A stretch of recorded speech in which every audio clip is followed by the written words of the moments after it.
जय हिंद, वंदे मातरम क्लास।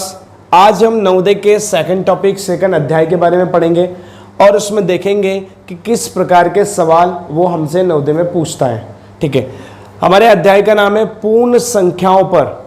नाम से पता चल रहा है पूर्ण संख्याओं पर चार आधारभूत संख्याएं, मतलब वो हमसे चार प्रकार से पूर्ण संख्याओं पर आधारित सवाल करवाएगा। पूर्ण संख्याएं आपको सबसे पहले वीडियो में, नवोदय का जो पहला हमारा वीडियो रहा है उसमें पहली क्लास में आपको हमने बताया कि पूर्ण संख्याएं क्या होती हैं। पूर्ण संख्या क्या होती है? ये होती है 0 से लेकर अनंत तक।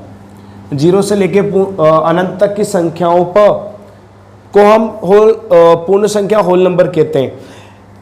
ये जो कहानी रहेगी हमारे अध्याय 2 की, वो 0 से लेकर अनंत तक के बीच में रहेगी। इसमें कौन कौन से सवाल वो पूछेगा, किस प्रकार के पूछेंगे, आइए अध्याय में आगे देखते हैं। अध्याय 2 में वो हमसे 4 प्रकार की संख्याएं, मतलब 4 प्रकार की इक्वेशन सॉल्व करवाएगा। संख्याएं 1, संवरक नियम। संवरक नियम में क्या होता है? संख्याओं को जोड़ा जाता है। संवरक नियम में संख्याओं को जोड़ा जाता है और उसी प्रकार से संख्याओं में गुणा किया जाता है। तो साधारण है, सिंपल है, ये तो हम जोड़ सकते हैं। 3 में 4 जोड़ेंगे 7 हो जाएगा, 16 में 7 जोड़ेंगे 23 हो जाएगा। 3 प्लस करेंगे 3 प्लस 4 या 3 एडिशन 4 करेंगे 7 हो जाएगा। 16 में 7 प्लस करेंगे 23 हो जाएगा।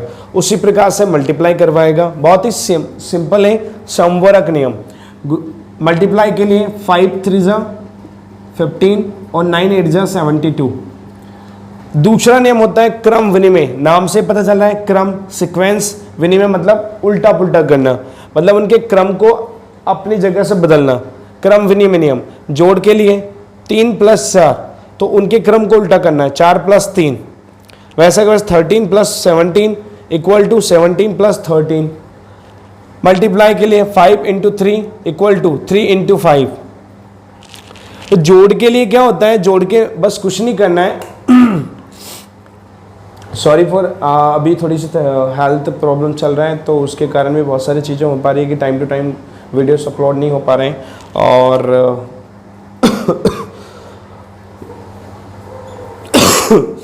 चीज़ें प्रॉपर तरीके से डिलीवर नहीं हो पा रही है। तो क्रम विनिमय नियम में क्या होता है? हम जोड़ के लिए जब जोड़ेंगे तो उनकी जगह को बदलेंगे। 3 की जगह 4 आ जाएगा और 4 की जगह 3। देख सकते हैं 13 प्लस 17, यहाँ हो जाएगा 17 प्लस 13। क्रम विनिमय मतलब होता है उनकी जगह को उल्टा पुल्टा करना, अदले बदली। गुना के लिए 5 इंटू 3 3 इंटू 5, 4 इंटू 6 6 इंटू 4। ये हमारे 2 हो गए। चलिए आगे देखते हैं 3 और 4। चलिए आगे देखते हैं सहचार्य नियम। सहचार्य नियम जोड़ के लिए देखते हैं। तो सहचार्य नियम में क्या होता है? इसमें 3 संख्याएं होती हैं, जैसे 2 प्लस 3 प्लस 5। इसमें क्या होता है? जो सेकेंड और थर्ड नंबर की होती है उन्हें ब्रैकेट में लिखते हैं और इक्वल के उधर फर्स्ट और सेकेंड को ब्रैकेट में लिखते हैं, थर्ड वाले को ओपन रखते हैं। स्टार्टिंग में फर्स्ट वाले को ओपन रखेंगे और इक्वल के उधर फर्स्ट और सेकेंड को ब्रैकेट में और 5 को थर्ड वाले को ओपन। मतलब इसमें क्या होता है? जो बीच वाला होता है सेंटर, वो हमेशा ब्रैकेट में रहेगा और फर्स्ट टाइम में फर्स्ट वाला ओपन रहेगा, सेकेंड टाइम में फिर थर्ड वाला ओपन रहेगा इक्वल के उधर।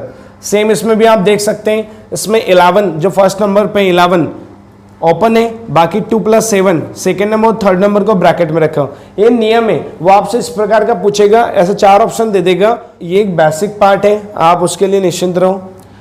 तो इसमें ऐसे ही होगा, सेम टू सेम। गुना के लिए होगा 2 इंटू 3 इंटू 5, तो 2 इंटू ब्रैकेट में 3 इंटू 5, फर्स्ट वाले को ओपन, सेकेंड और थर्ड को ब्रैकेट में, फर्स्ट और सेकेंड इक्वल के उधर फर्स्ट और सेकेंड को ब्रैकेट में, थर्ड वाला ओपन। सेम टू सेम यही रहेगा।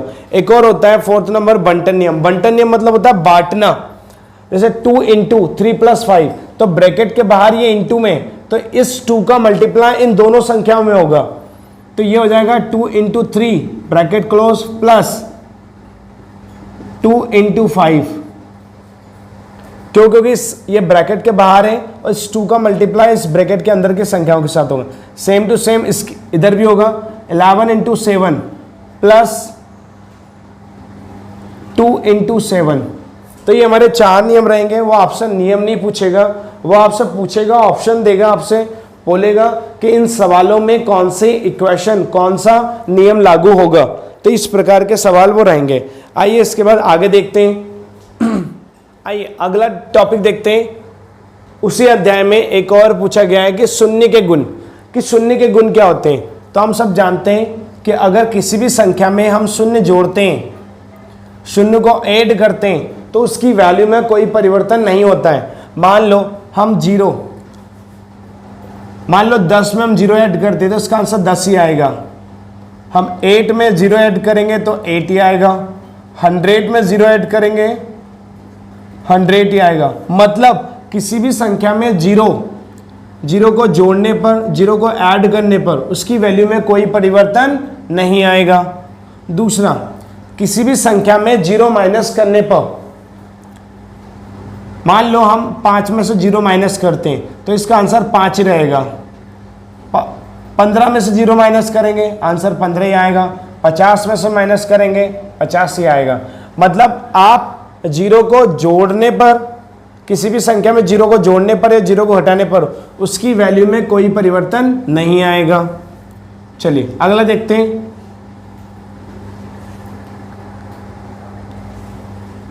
जीरो, किसी भी संख्या में 0 से गुना करने पर, मान लो हम 100 में गुना कर रहे हैं 0 से, किसी भी संख्या में 0 से गुना करने पर, 0 से गुना करेंगे तो उसमें अगर किसी भी संख्या में 0 से गुना करेंगे तो सारी वैल्यू 0 हो जाएगी।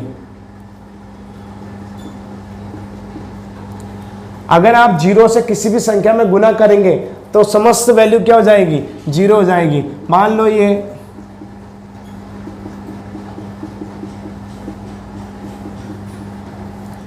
आपको 120 में गुना करना, 85 में 17 का 17 में 0 n 5 n 1, तो आप इसका गुना मत करिए, इसका सीधा आंसर लिखिए 0। 4 नंबर, किसी भी संख्या में, पहले तो 0 में किसी भी संख्या से भाग देने पर, अगर हम 0 में किसी भी संख्या से भाग देते हैं तो उसका आंसर हमेशा 0 आता है। 0 में किसी भी संख्या से भाग देंगे तो उसका आंसर क्या आएगा? हमेशा 0 आएगा। उल्टा करेंगे, किसी संख्या में जब 0 से भाग देंगे तो वो अनंत आएगा। इसे एक बोल सकते हैं कि अर्थहीन रहेगा, उसका कोई अर्थ नहीं होगा। मतलब कहने की बात है कि अगर किसी भी संख्या में आप 0 जोड़ते हो तो कोई वैल्यू परिवर्तन नहीं होगा, और अगर 0 घटाते हो, माइनस करते हो तो कोई वैल्यू परिवर्तन नहीं होगा। 0 का मल्टीप्लाई करते हो तो सारी संख्या 0 हो जाएगी। 0 में किसी संख्या से भाग देते हो तो उसका परिणाम जो रहेगा, जो डिवीजन आएगा, जो भाग देने पर आंसर आएगा, वो हमेशा 0 रहेगा। लेकिन किसी संख्या में अगर आप 0 से भाग दोगे तो इन्फिनाइट आएगा, अनंत आएगा। हम उसे अर्थहीन भी बोलते हैं हिंदी में। तो इस प्रकार से 0 के ये गुण होते हैं। एक और होता है इसमें, अगर मान लो किसी संख्या पर 0 घात होती है तो इसका मान 1 होता है। चाहे 100 की घात 0 हो तो भी इसका मान 1 ही होगा। मान लो 1250 है, उसकी घात 0 है तो उसकी वैल्यू भी 1 ही होगी। तो 0 के गुण समझ में आए। यह आपको जो अरिहंत की नवोदय की 6th क्लास वाली बुक है उसमें पूरा सिलेबस मिलेगा, आप उसके द्वारा भी पढ़ सकते हैं, समझ सकते हैं। अब देखते हैं 1 के गुण। तो किसी भी संख्या में अगर आप 1 से गुना करते हो, मान लो 1 में 1 से गुना करो तो भी इसका आंसर 1 आएगा। 10 में 1 से गुना करोगे तो आंसर 10 ही आएगा। मतलब अगर आप किसी भी संख्या में 1 से गुना करो, आंसर वही संख्या आएगी जिसमें आप गुना कर रहे हो। मान लो यहाँ पे 125 में 1 का गुना करते हैं, आंसर 125 ही आएगा। 250 में 1 का गुना करेंगे तो 250 ही आएगा। जिस संख्या में आप 1 का गुना कर रहे हो आंसर वही आएगा। दूसरा, अगर आप किसी संख्या में 1 से भाग देते हो तो आंसर वही आएगा। अगर आप 25 में भाग देते हो 1 से तो आंसर भी 25 ही आएगा। 1000 में 1 से भाग देंगे तब भी आंसर 1000 ही आएगा। मतलब किसी संख्या में आप गुना करो, 1 से गुना करो या भाग दो, आंसर हमेशा वही आएगा। लेकिन अगर आप किसी संख्या में 1 जोड़ते हो तो उसकी वैल्यू 1 बढ़ जाएगी। 11 में 1 जोड़ेंगे 12 हो जाएगा। 25, 251 ले लेते हैं, 251 में 1 जोड़ेंगे 200, 250 में 1 जोड़ेंगे 251। वहीं पर अगर किसी संख्या में 1 माइनस करते हैं, 1 माइनस कर रहे हैं तो उसकी वैल्यू 1 कम हो जाएगी।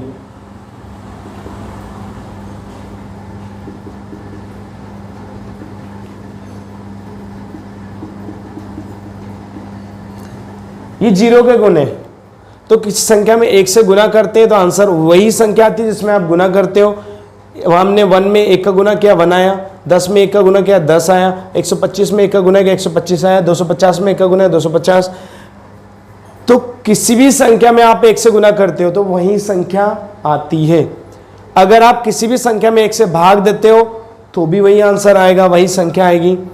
लेकिन किसी संख्या में 1 जोड़ेंगे तो आंसर हमेशा 1 से ज़्यादा आ जाएगा, मतलब उस संख्या में 1 ज़्यादा हो जाएगा, और अगर माइनस करेंगे तो 1 कम हो जाएगा।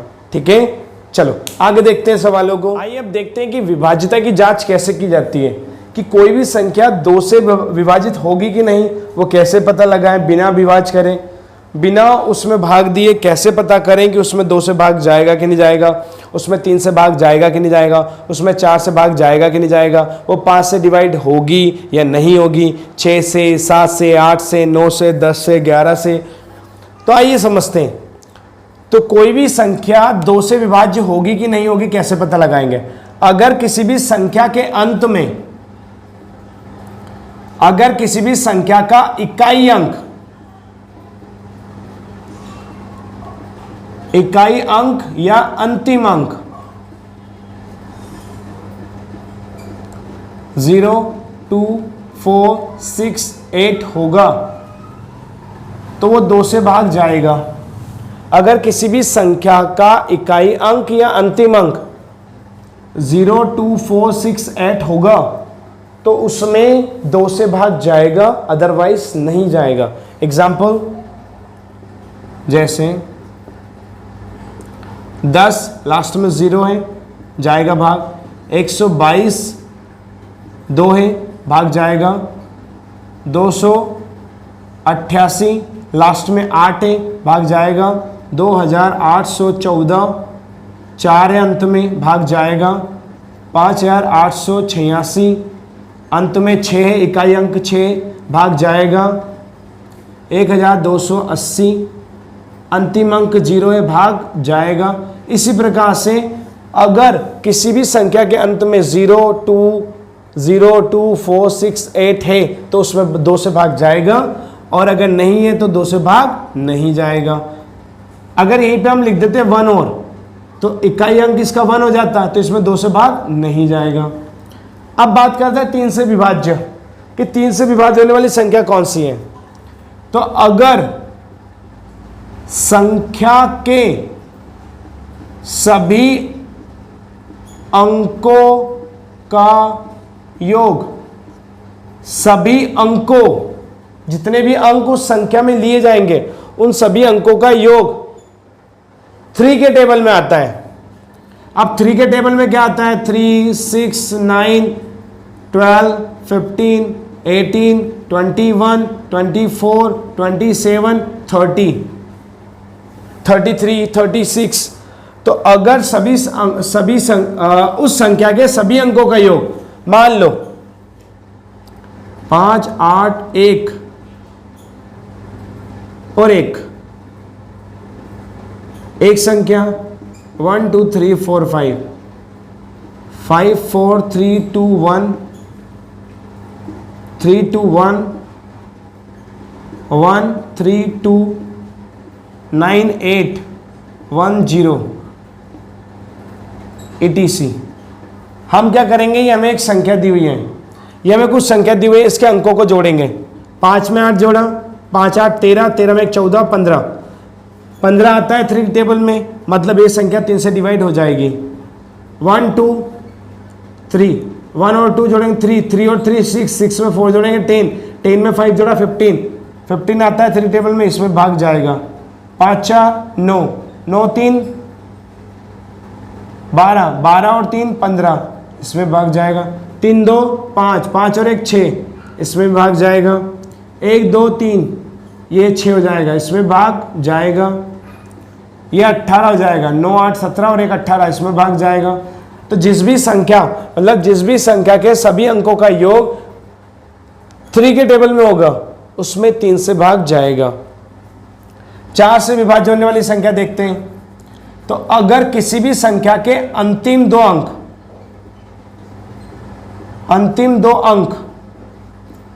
4 से डिवाइड होते हैं, अंतिम दो अंक 4 से डिवाइड होते हैं, तो उस संख्या में 4 से भाग जाएगा। जैसे मान लो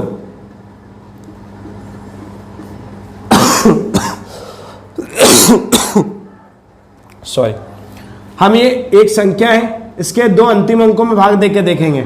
अगर इनमें भाग चला जाता है तो इस संख्या में 4 से भाग जाएगा। 32 आता है, 4 का टेबल आता है, 4 32, भाग चला जाएगा। और अगर मान लो हमने मान लिया 8 80 34, देखेंगे इस 2 अंकों में अगर भाग चला जाता है तो ये संख्या डिवाइड हो जाएगी 4 से, और अगर भाग नहीं जाएगा तो नहीं होगी। 34 में भाग देंगे 4 से, 3 में नहीं जाएगा तो फिर वापस इसमें देंगे। 4 एकम 4, 4 दूनी 8, 4 3 12, 4 चौक 16, 4 5 20, 4 6 24, 4 7 28, 4 8 32, 4 9 36, 36 ज़्यादा हो जाएगा।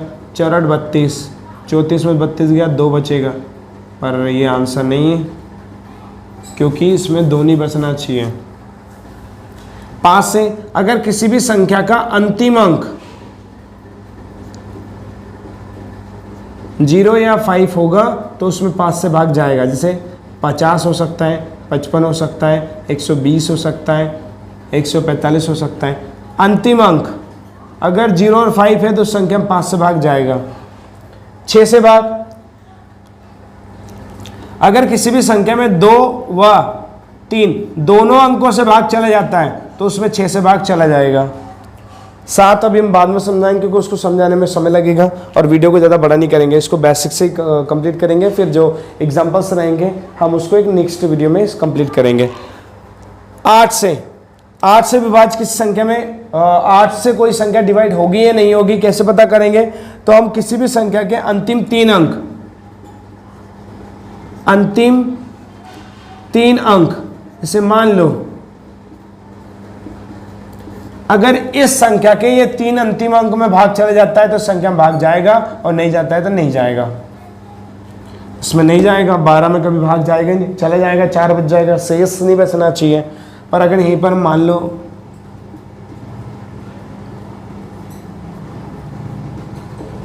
ये 3 अंतिम अंक में भाग देके देखते हैं, हाँ इसमें भाग चला जाएगा तो इस संख्या में भाग चला जाएगा। तो 8 के लिए नियम है कि किसी भी संख्या के अंतिम 3 अंकों में अगर भाग चला जाता है तो उस संख्या में भाग चला जाएगा, अदरवाइज नहीं। 9 से विभाज्य, तो कोई भी संख्या 9 से विभाज्य कब होगी? अगर उसके सभी अंकों का योग 9 आता है। अगर उस संख्या के सभी अंकों का योग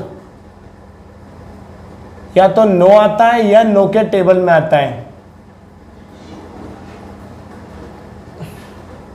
तो इन संख्याओं में 9 से भाग चला जाएगा।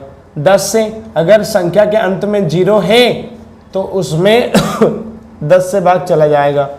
11 से, 7 और 11 का हम आपको नेक्स्ट क्लास में समझाएंगे। आज तबीयत ठीक नहीं है, नेक्स्ट क्लास में बात करेंगे। आई होप आपको आज की क्लास अच्छी लगी। अगर अच्छी लगी तो हमें बताइएगा, हमें कमेंट सेक्शन में बताइएगा। यही तो मिलते हैं आप लोगों से नेक्स्ट वीडियो में, तब तक के लिए अपना ख्याल रखिएगा। जय हिंद।